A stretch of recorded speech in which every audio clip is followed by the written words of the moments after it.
l'intérêt de développer un cadre pour l'autorénovation accompagnée, c'est premièrement essayer d'aller en avant en termes de rénovation, accélérer la rénovation, améliorer la qualité globale des rénovations. On ne dit pas du tout que l'autorénovateur fait du mauvais travail, mais avec un accompagnement adéquat, je pense que l'on peut aller plus loin en termes de rapidité, de polyvalence, de choix des matériaux, de durabilité au niveau de la rénovation.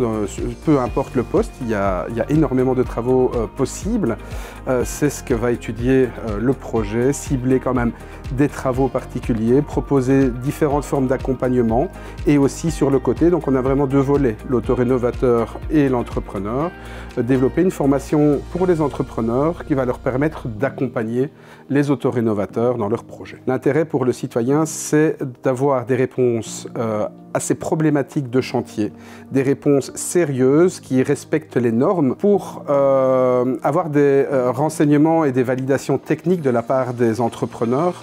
Par exemple, lorsqu'il y a une isolation de toiture, on va pouvoir renseigner sur l'état de la charpente, OK ou pas pour les travaux, quel choix du matériau, quelle épaisseur, et tout ça dans le respect des normes techniques pour que les travaux exécutés par les autorénovateurs et l'entrepreneur ici soient le plus efficaces possible en termes d'énergie et de déperdition. Donc ça, c'est un exemple ciblé sur la toiture. Pour les entrepreneurs, l'avantage, ça va être de développer son business, d'avoir par exemple des solutions à proposer à des membres de son équipe qui auraient peut-être le dos cassé par les années de chantier. Donc permettre à certains qui le veulent d'avoir un rôle plus de conseiller et pour l'entreprise globalement d'avoir un accompagnement de plusieurs chantiers en même temps et d'essayer, nous, dans nos business models que l'on va développer, pouvoir accompagner un maximum d'autorénovateurs par le même entrepreneur.